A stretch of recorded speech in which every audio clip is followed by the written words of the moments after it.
Hello बच्चों। तो पिछले लेक्चर में हम लोगों ने रासायनिक अभिक्रिया को प्रभावित करने वाले कारक और रिडॉक्स अभिक्रिया को देखा।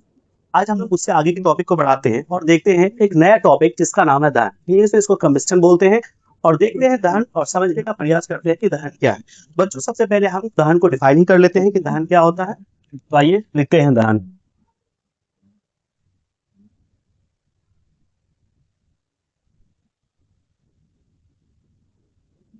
दहन यानी इसका इंग्लिश होता है कम्बस्टन।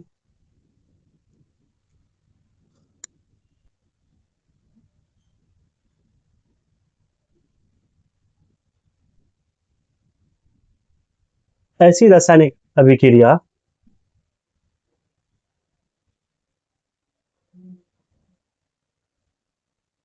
जिसमें कोई दहनशील पदार्थ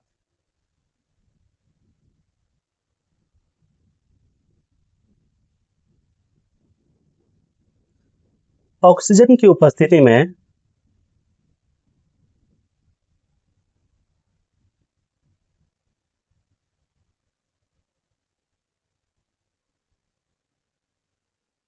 ऑक्सीजन की उपस्थिति में जलकर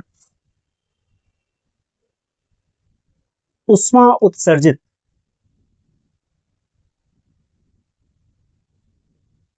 करता है, उसे दहन कहते हैं। तो प्यारे बच्चों, जैसे कि आप यहाँ एक परिभाषा देख सकते हैं, जो दहन होता है, जो कंबस्टन होता है, कहता है कि ऐसी रासायनिक अभिक्रिया है जिसमें कोई दहनशील पदार्थ ऑक्सीजन की उपस्थिति में जलकर पर्याप्त मात्रा में ऊष्मा यानी हीट प्रोड्यूस करता है, उसी को हम लोग क्या बोलते हैं, दहन बोलते हैं। चलिए आइए एक उदाहरण देकर हम इसको समझने का प्रयास करते हैं। जैसे एक पदार्थ है कार्बन आपका। अगर हम कार्बन को ऑक्सीजन की उपस्थिति यानी O2 की उपस्थिति में अगर हम जलाएंगे, कार्बन को O2 की उपस्थिति में जलाने पर ये क्या बनता है बच्चों, CO2 बनता है। और साथ ही साथ ये क्या प्रोड्यूस करता है, हीट प्रोड्यूस करता है, यानी ऊष्मा प्रोड्यूस करता है। तो आप देख रहे हैं कि इस रिएक्शन में क्या हो रहा है कि जो कार्बन है वो ऑक्सीजन की उपस्थिति में जलकर पर्याप्त मात्रा में हीट प्रोड्यूस कर रहा है। इसीलिए क्या है, एक दहन की क्रिया है। जैसे सूखी लकड़ी जब जलता है और जब वो हीट पैदा करता है, तो वो भी एक क्या है, दहन की क्रिया है, एक दहन से प्रोसेस है। आइए इससे आगे हम बढ़ते हैं और देखते हैं दहन क्रिया के लिए आवश्यक शर्त या मूल पदार्थ क्या क्या होता है। तो बच्चों, दहन के लिए अब हम लोग पढ़ेंगे आवश्यक शर्त।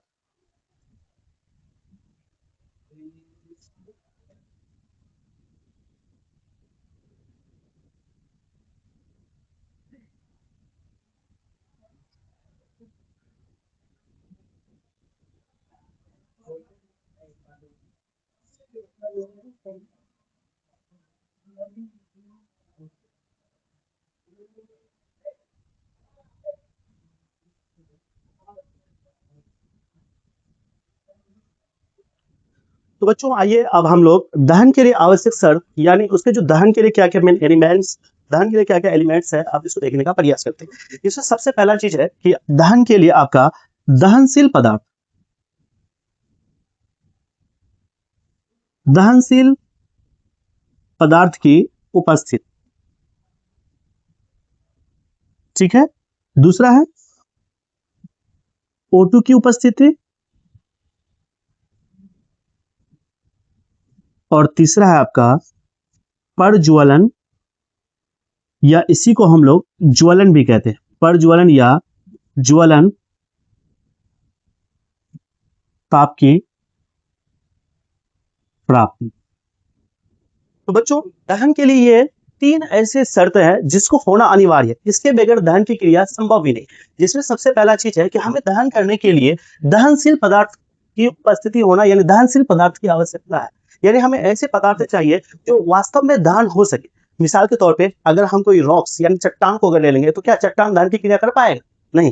तो हमें दहन की क्रिया के लिए ऐसे पदार्थ लेने होंगे जो वास्तव में दहन की क्रिया में भाग ले सके। तो जैसे आपके सूखी लकड़ी हो गया, कोयला हो गया, पेट्रोल हो गया, डीजल हो गया, ये सब क्या आपका दहनशील पदार्थ है।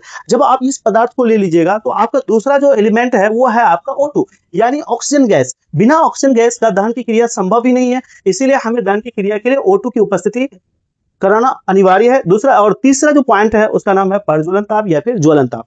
बच्चों, ये पॉइंट को हम लोग डिफाइन के तौर पे समझते हैं कि प्रज्वलन ताप या ज्वलन ताप क्या होता है। चलिए देखते हैं प्रज्वलन ताप या फिर ज्वलन ताप।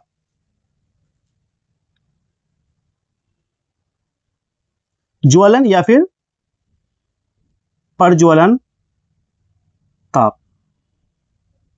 तो उसका डिफिनेशन है वह न्यूनतम ताप, वह न्यूनतम तापमान जिस पर कोई दहनशील पदार्थ जलना शुरू कर देता है, शुरू कर देता है, उसी ताप को, उसी ताप को प्रज्वलन या ज्वलन ताप कहते हैं। ठीक है बच्चों, तो यहां पे हम लोग देखते हैं कि प्रज्वलन या फिर ज्वलन ताप किसको कहते हैं, तो कहता है कि वह न्यूनतम ताप जिस पर कोई पदार्थ जलना शुरू कर दे। यानी अगर एक लकड़ी जब जलना स्टार्ट कर देता है तो जिस जलने के उपरांत जो लकड़ी का जो तापमान होता है, जो टेम्परेचर होता है, वही उसका क्या होता है, प्रज्वलन ताप होता है। आपने कई बार ऐसा देखा होगा कि जब हम किसी चीज को जलाते हैं तो उसमें तुरंत आग नहीं पकड़ लेता है, पहले वो धीरे धीरे हीट होता है। हीट होने का मतलब है कि वो अपने प्रज्वलन ताप को प्राप्त कर रहा है, और जैसे उसको अपना प्रज्वलन ताप प्राप्त हो जाएगा वैसे ही वो पदार्थ जलना स्टार्ट कर देगा। तो यहाँ हम लोग प्रज्वलन ताप को ये समझे कि जिस ताप पर कोई पदार्थ, चाहे वो लकड़ी हो या फिर कोयला हो, पेट्रोल हो, डीजल हो, जिस ताप पर वो जाके जलना शुरू कर देगा उसी ताप को हम लोग क्या बोलेंगे, उसका प्रज्वलन ताप बोलेंगे। और बच्चों एक चीज याद रखिएगा, जिस पदार्थ का प्रज्वलन ताप जितना कम होगा वो पदार्थ उतनी ही तेजी से और आसानी से जलेगा, और जिस पदार्थ का प्रज्वलन ताप जितना अधिक होगा उस पदार्थ को जलने में उतना ही समय लगेगा और वो उतनी ही धीमी गति से जलेगा। ठीक है, जैसे कई बार आपने ये देखा होगा कि जो पेट्रोल और डीजल है, तो इन दोनों में से पेट्रोल जल्दी आग पकड़ लेता है और जल्दी जलने लगता है, जबकि डीजल जो होता है वो पेट्रोल की अपेक्षा धीरे धीरे से और धीमी गति से जलता है। तो आई होप कि आपको प्रज्वलन ताप समझ में आ गया होगा। चलिए अब इससे आगे बात करते हैं हम लोग। तो आइए बच्चों, अब हम लोग दहन के प्रकार यानी टाइप्स ऑफ कम्बस्टन देखने वाले हैं और देखते हैं कि दहन कितने प्रकार के होते हैं। ठीक है, तो हम एक स्टार देखिए इसको लिखना स्टार्ट करते हैं। दहन के प्रकार, दहन के प्रकार, इंग्लिश में इसको बोलेंगे types of combustion, combustion, types of combustion, दहन के प्रकार। तो प्यारे बच्चों, दहन जो है वो 4 प्रकार के होते हैं, जिसमें कि सबसे पहला आपका है जिसको हम लोग बोलते हैं तीव्र दहन। कौन सा दहन बच्चों, तीव्र दहन, तीव्र दहन। इंग्लिश में इसको बोलेंगे फास्ट कंबस्टन, फास्ट कंबस्टन। उसके बाद दूसरा आपका मंद दहन। कौन सा दहन बच्चों, मंद दहन। ठीक है, इसको बोलेंगे स्लो, स्लो कंबस्टन। उसके बाद आपका तीसरा है जिसको हम लोग बोलते हैं ज्वाला दहन, ज्वाला दहन, जिसको इंग्लिश में बोलते हैं फ्लेमिंग कंबस्टन। उसके बाद आपका चौथा है स्वतः दहन, स्वतः दहन, जिसको इंग्लिश में बोलते हैं ऑटो, ऑटो कंबस्टन। तो बच्चों जैसा कि आप यहाँ पे देख रहे हैं कि जो दहन होता है वो 4 प्रकार के होते हैं। एक आपका है तीव्र दहन, दूसरा आपका मंद दहन, और तीसरा आपका ज्वाला दहन, और चौथा और अंतिम जो है वो है आपका स्वतः दहन। आइए हम बारी बारी से इसको डिफाइन तौर पे समझते हैं और इसको उदाहरण से भी समझने का हम प्रयास करेंगे। तो बच्चों जो सबसे पहला आपका दहन है वो है आपका तीव्र दहन। तो देखते हैं तीव्र दहन क्या है। तीव्र दहन, दहन की ऐसी क्रिया, दहन की ऐसी क्रिया जिसमें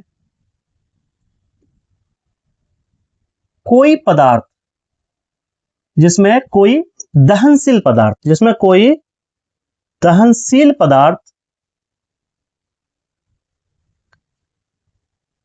जिसमें कोई दहनशील पदार्थ तेजी से जलकर, जलकर उष्मा उत्सर्जित करता है,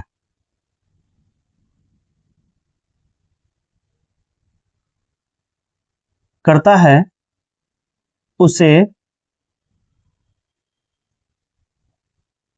तीव्र दहन कहते हैं, उसे तीव्र दहन कहते हैं। तो बच्चों तीव्र दहन हम उस दहन को कहते हैं जिसमें कोई दहनशील पदार्थ तेजी से जलकर क्या करता है, उष्मा उत्सर्जित करता है, उसी को हम लोग क्या बोलेंगे, तीव्र दहन बोलेंगे।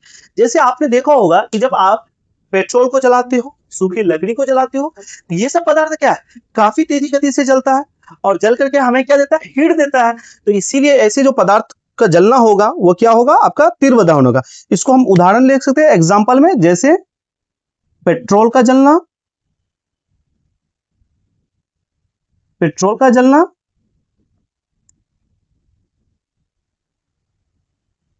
सूखी लकड़ी का जलना,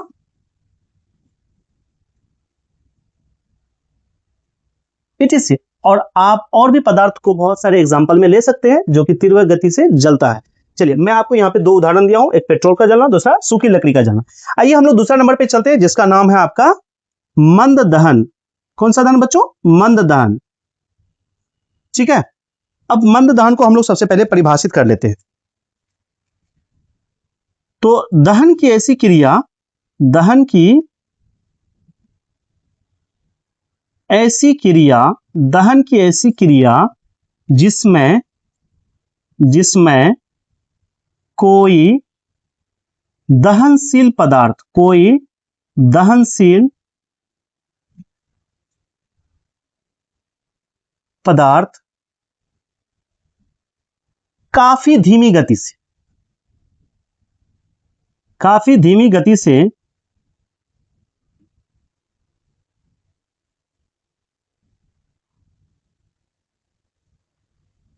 ऑक्सीजन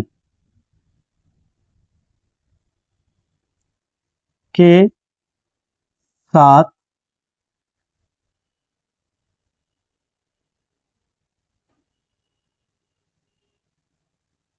अभिक्रिया कर अत्यंत कम मात्रा में उष्मा उत्सर्जित करता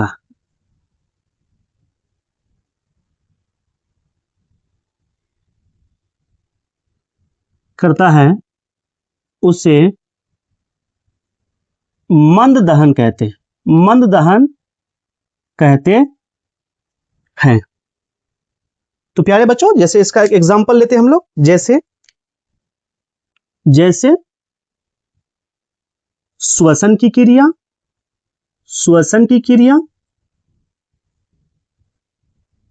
उसके बाद जंग लगने की क्रिया,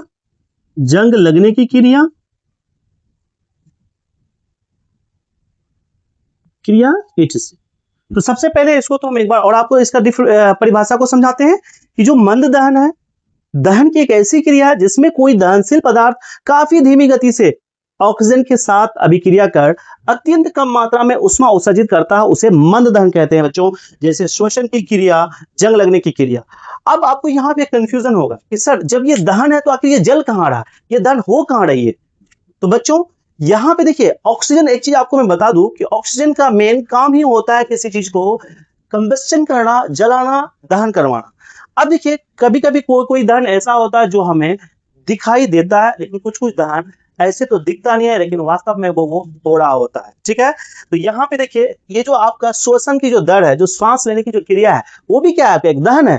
कैसे, जैसे आप ये देख सकते हैं कि जब कोई इंसान जिंदा रहता है, ठीक है, तो वो सांस लेता है, तो जिसकी वजह से उसका जो बॉडी होता है, जो जिस्म होता है, वो गर्म होता है। लेकिन जैसे ही उस इंसान की मृत्यु हो जाती है तो उसका शरीर ठंडा पड़ने लगता है।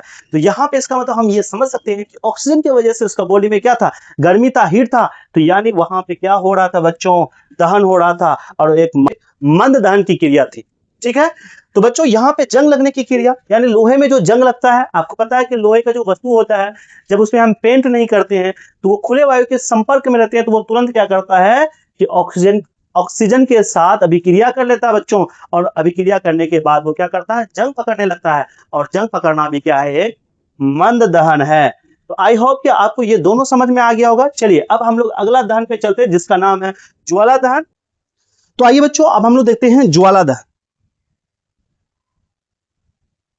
ज्वाला दहन,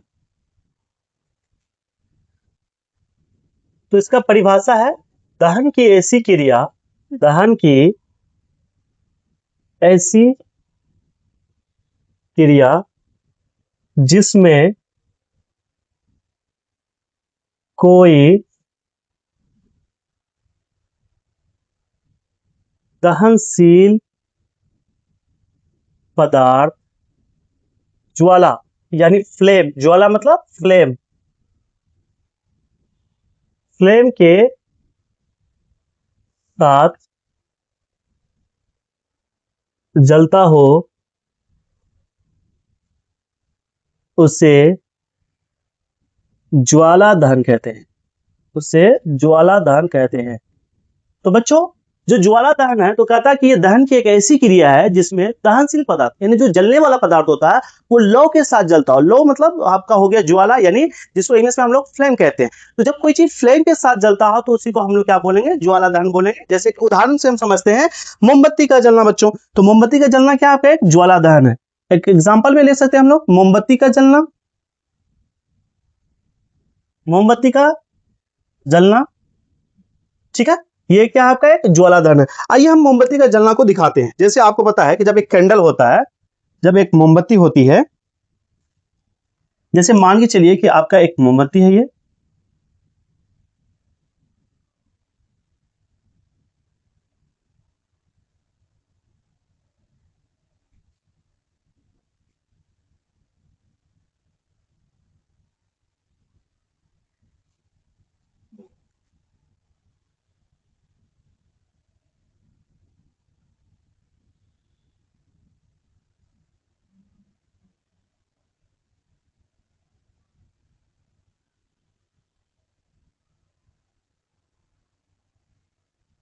प्यारे बच्चों यहाँ पे मैंने एक एग्जांपल के तौर पे एक मोमबत्ती मैंने बनाया है। तो देखते हैं कि जब आप मोमबत्ती को जलाते हैं तो इस टाइप के फ्लेम्स पैदा होता है।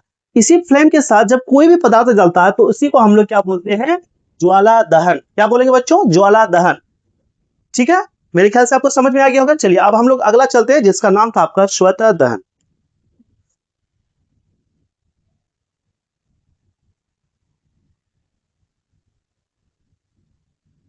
स्वतः दहन इसको इंग्लिश में बोलते हैं ऑटो, ऑटो कंबस्टन।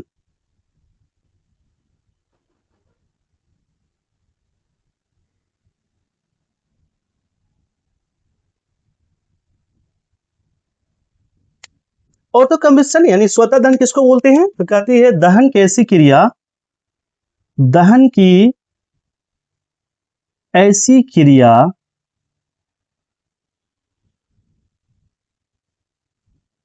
जिसमें कोई पदार्थ वायुमंडलीय, वायुमंडलीय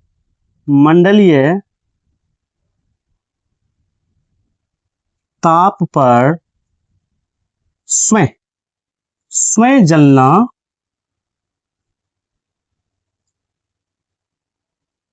स्वयं जलना शुरू कर देता है, स्वयं जलना शुरू कर देता है, उसे स्वतः दहन कहते हैं, उसे स्वतः दहन कहते हैं, दहन कहते हैं, उसे स्वतः दहन कहते हैं। तो प्यारे बच्चों स्वतः दहन नाम इसका ऑटो, आपको पता है ऑटो मतलब होता है खुद, यानी जो खुद बखुद, जैसे आप ऑटोमेटिक सुनते होंगे, ठीक है ना, तो जो खुद बखुद हो जाए, यानी यहां भी वही चीज है कि दहन की एक ऐसी क्रिया है जिसमें कोई पदार्थ वायुमंडलीय तापमान, मतलब इसी तापमान पर, अलग से हमको तापमान बढ़ाने की जरूरत नहीं है, ये जो वायुमंडलीय तापमान है इसी पर, और खुद बखुद स्वयं, स्वयं मतलब होता है खुद, स्वयं मतलब क्या था बच्चों, खुद, जो खुद जलना शुरू कर देता है उसी को हम लोग क्या बोलते हैं, स्वतः दहन बोलते हैं। जैसे एक फास्फोरस है, श्वेत फास्फोरस, कौन सा बच्चों, श्वेत फास्फोरस, श्वेत फास्फोरस। आपको पता है श्वेत फास्फोरस को समुद्र के पानी में डुबा के रखा जाता है, क्योंकि ये इतना घातक होता है कि अगर इसको बाहर लाया जाए तो नॉर्मल टेम्परेचर यानी इस वायुमंडलीय टेम्परेचर पे ही उस पे आग पकड़ लेता है। सोचो जिस फैक्ट्री में रखा उसी फैक्ट्री को आग लगा के खत्म कर दिया। इसीलिए जो वायुमंडलीय तापमान पे उसको नहीं रखा जाता, बल्कि उससे कम तापमान में उसको समुद्र का पानी पे डुबा के रखा जाता है, वो पदार्थ आपका श्वेत फास्फोरस। तो प्यारे बच्चों स्वयं फास्फोरस वायुमंडलीय तापमान पर खुद ब खुद आग पकड़ लेता है, इसीलिए श्वेत फास्फोरस आपका क्या है, एक स्वतः दहनशील पदार्थ है। तो आई होप कि आपको ये चारों का चारों जो हम लोग दहन के प्रकार देखे, आपको अच्छी तरीके से समझ में आ गया होगा। तो आइए बच्चों, अब हम लोग एक बहुत ही इंपॉर्टेंट टॉपिक समझने वाले हैं, जिसका नाम है ऊष्मीयमान। बच्चों आइए समझते हैं कि ऊष्मीयमान क्या होता है। तो देखिए, ऊष्मीयमान का जो सबसे पहले परिभाषा है, कहता है कि किसी दहनशील पदार्थ के 1 ग्राम के पूर्ण दहन से जितनी ऊष्मा प्राप्त होती, यानी कोई दहनशील पदार्थ है, जैसे आपका कोयला, पेट्रोल, डीजल, सूखी लकड़ी, ये सब क्या आपका दहनशील पदार्थ है। जब इसको हम जलाते हैं तो उसके 1 ग्राम जलने से, 1 ग्राम के पूर्ण दहन से, कंप्लीटली जलने से जितनी ऊष्मा हमें प्राप्त होती है, उसी ऊष्मा को हम लोग क्या बोलेंगे बच्चों, ऊष्मीयमान बोलेंगे। यानी जितनी हीट हमें प्राप्त होंगी, उसी हीट को हम लोग ऊष्मीयमान बोलेंगे। आइए अब हम लोग इस टॉपिक से संबंधित 2-3 प्रश्न देखने वाले हैं, जिसमें कि सबसे पहला प्रश्न ये है कि दहन एक ऑक्सीकरण अभिक्रिया है। बच्चों दहन एक ऑक्सीकरण अभिक्रिया है, कैसे? दूसरा क्वेश्चन आपका कि कोई पदार्थ O2 मतलब हवा की अनुपस्थिति में क्यों नहीं जलता है, यह है आपका प्रश्न। और एक प्रश्न आपका कि पेट्रोल केरोसिन की अपेक्षा आसानी से एवं जल्दी जल जाता है, यानी पेट्रोल जो होता है और केरोसिन, इन दोनों को जब हम साथ में जलाएंगे तो हमारा पेट्रोल जल्दी जल जाएगा, लेकिन उसी जगह जो केरोसिन है वो धीमी गति से जलेगा पेट्रोल की अपेक्षा। तो ऐसा क्यों होता है बच्चों? इसका उत्तर आप खुद भी लिख सकते हैं, क्योंकि इससे संबंधित टॉपिक आपको पढ़ाया गया है। अगर आप उन टॉपिक्स को अच्छे से समझे हैं तो मैं उम्मीद करता हूं कि आप आंसर लिख पा रहे हैं। लेकिन चलिए हम आपको एक बेहतर आंसर लिखाने का प्रयास करते हैं, क्योंकि आपको इसको सेम टू सेम आपको परीक्षा में अपना लिखना है। तो आइए हम लोग इसका आंसर देते हैं। सबसे पहला प्रश्न का हम लोग आंसर देखना स्टार्ट करते हैं। पहला प्रश्न आपका यह है कि दहन एक ऑक्सीकरण अभिक्रिया है, कैसे? तो सबसे पहले हम तो ये समझते हैं कि दहन एक ऑक्सीकरण अभिक्रिया कैसे। बच्चों आपको पता है कि जो ऑक्सीजन है वो दहन का पोषक पदार्थ है, ठीक है, और बिना पोषक पदार्थ का कोई भी पदार्थ जल ही नहीं सकता। इसका मतलब ये हुआ कि दहन के लिए हमें हर हाल में क्या चाहिए, ऑक्सीजन चाहिए। और ऑक्सीजन दहन में क्या हो रहा है बच्चों, संयोग हो रहा है। और आपने पिछले लेक्चर में यही तो पढ़ा था ना कि जब किसी अभिक्रिया में ऑक्सीजन का संयोग होता है, उसी अभिक्रिया को हम क्या कहते हैं बच्चों, ऑक्सीकरण अभिक्रिया कहते हैं। तो बताइए दहन एक ऑक्सीकरण अभिक्रिया हुआ कि नहीं हुआ? ठीक है, आइए इसको हम लोग लिख लेते हैं।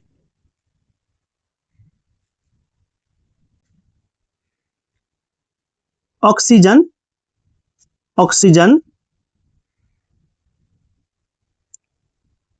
दहन का पोषक पदार्थ है। ऑक्सीजन दहन का क्या है बच्चों, पोषक पदार्थ है, ठीक है। और बिना पोषक पदार्थ की उपस्थिति में कोई पदार्थ नहीं जल सकता।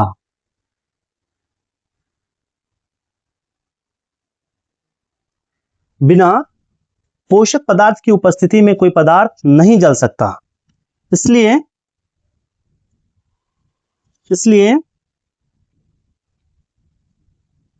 दहन की क्रिया के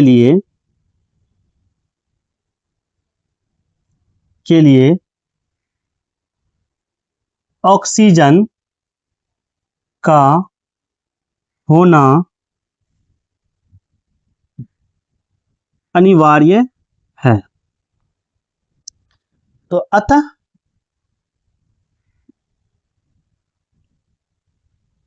दहन की क्रिया में ऑक्सीजन का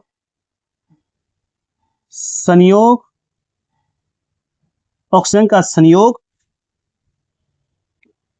होता है, इसलिए दहन एक ऑक्सीकरण अभिक्रिया है।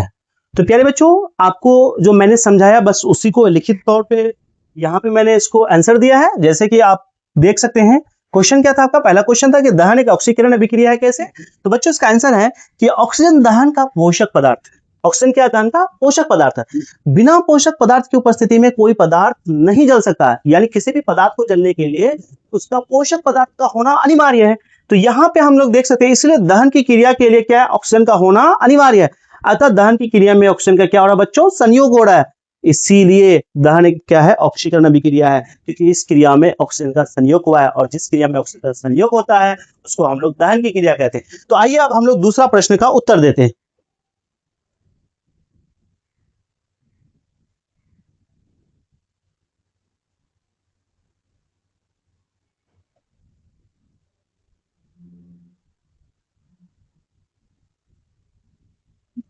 देखिए आपका जो दूसरा प्रश्न है कि कोई पदार्थ ऑक्सीजन की अनुपस्थिति में कोई पदार्थ ऑक्सीजन की अनुपस्थिति में क्यों नहीं जलता। देखिए ये जो क्वेश्चन है आप, ये पहला क्वेश्चन से लगभग एक सिमिलर क्वेश्चन है, इसमें भी वही चीज पूछा है कि कोई पदार्थ ऑक्सीजन की अनुपस्थिति में क्यों नहीं जलता है। तो इसका उत्तर आप लिख सकते हैं,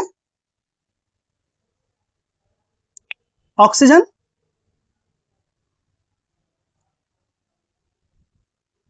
दहन का पोषक पदार्थ है।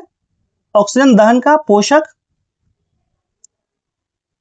पदार्थ है। ऑक्सीजन दहन का क्या बच्चों, पोषक पदार्थ है। और पोषक पदार्थ की अनुपस्थिति में कोई पदार्थ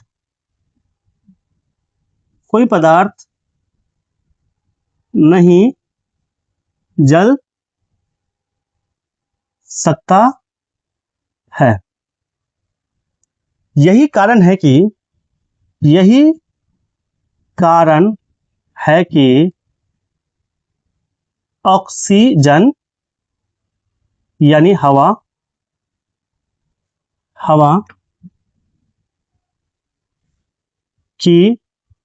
ऑक्सीजन यानी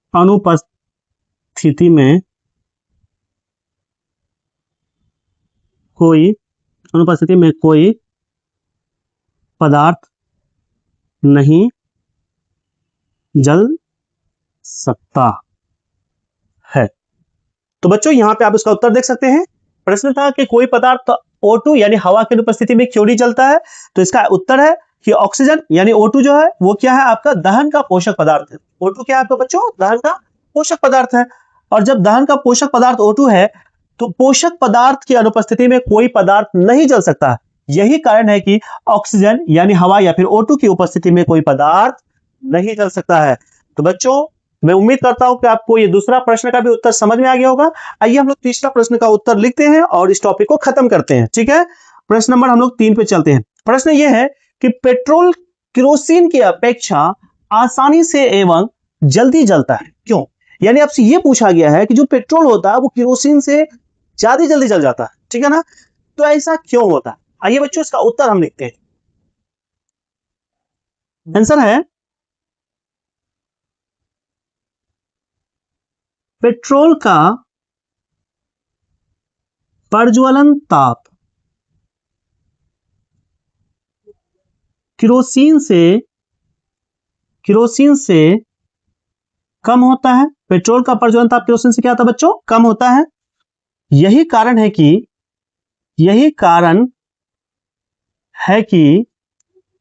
पेट्रोल केरोसिन की अपेक्षा तेजी एवं आसानी से जलता है। तो बच्चों इसका उत्तर है कि पेट्रोल का जो प्रज्वलन ताप होता है वो केरोसिन से क्या होता है, कम होता है। यही कारण है कि पेट्रोल में जल्दी आग पकड़ लेता है और पेट्रोल जल्दी और आसानी से जलने लगता है। तो प्रज्वलन ताप को हमने देखा था कि प्रज्वलन ताप किसको कहते हैं। आपको मैंने बताया था कि प्रज्वलन ताप वह ताप होता है जिस पर कोई पदार्थ जल जाता है। यानी अगर कोई पदार्थ जल्दी जल रहा है तो इसका मतलब है कि वो अपना प्रज्वलन ताप को जल्दी प्राप्त कर लिया है और उसका प्रज्वलन ताप दूसरे की अपेक्षा क्या होगी, कम होगी। तो इसीलिए उसने जल्दी आग पकड़ लिया। तो यहाँ पे देखिए अगर मेरा पेट्रोल और केरोसिन में से पेट्रोल जल्दी जल जाता है तो इसका मतलब ये है कि पेट्रोल अपना प्रज्वलन ताप तुरंत प्राप्त कर लेता है। और ये कब होगा, जब केरोसिन और पेट्रोल में से पेट्रोल का प्रज्वलन ताप कम और केरोसिन का प्रज्वलन ताप अधिक होगा।